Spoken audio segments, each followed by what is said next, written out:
Hi, this is Susan Broder from Speak Languages and Travel the World, here to help you improve your English with the least effort and the maximum benefit.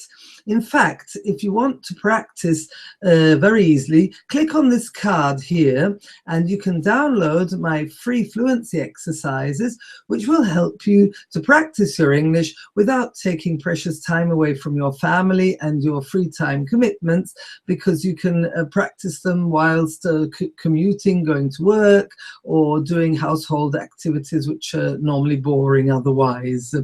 But I'd like to tell you now how the most successful people in learning English manage to become so successful with their English. And it's not that they really dedicate more time to learning, which is what you would expect, because most of these people are really busy. They're businessmen, they have families, they have jobs which are very, let's say, demanding. So yes, some of them may go to a course, conversation, or a course where they improve their reading, their listening, and their grammar, but that's not really what makes them improve. What makes them improve is that they make English part of their daily life and a daily habit. So what's a typical day of one of these really successful English learners? So they'll get up and they'll either look at their mobile phone or listen to the radio, but they will actually listen to something in English or read something in English.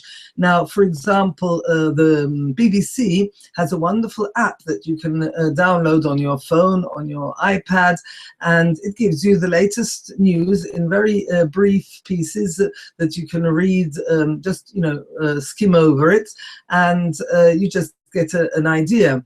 Now, why in English? Because you wake up and it gets your mindset straight into English.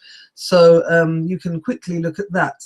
Now, thinking that in reality you've got a family, so you can't necessarily speak to yourself in English if there are other family members around, then of course you have to take time when you're on your own again. So these people will, for example, yes, maybe if they're single, they'll be able to prepare breakfast speaking to themselves in English. But otherwise, they'll take the time they're in the shower to talk to themselves about their plans for the day or whatever they're actually doing or thinking in that moment, but they'll do it in English and they'll speak aloud, because at speaking aloud, you not only practice with your mouth all the various different positions of the tongue and the jaw for English compared to your native language, but they'll be sure that they're thinking in English like this, because if you speak out loud, you must be inevitably thinking in English. Then the day will progress, and maybe they'll put on their headphones and either do a little bit of physical exercise on a cross trainer, on a spinning bike, or go for a brisk walk, or drive to work, or sit, for example, on a train, on a bus, but they'll listen to a podcast in English. And there are, I don't know how many podcasts that you can listen to. You just have to choose something you're interested in. And that's the most interesting thing, to not listen to lessons, but to find something you're passionate about and listen to that. Now, the younger generation will probably also find YouTubers and listen to their favorite YouTubers on topics that they absolutely love. Then at work, people will maybe take a break, and when they're having the break, if they're on their own, maybe just quickly flick through some online article, or maybe buy a magazine, and an English magazine, of course, and flick through those articles.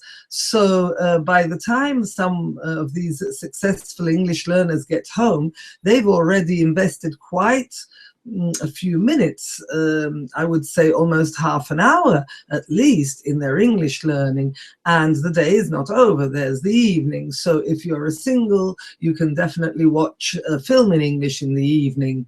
or if you've got family and friends who enjoy practicing their English, do it together. Otherwise, even if the day ends there, and you don't do any more practice in English, you've done half an hour. Now, half an hour every day means you're doing 3.5 hours of English practice a week, and that without stealing any free time.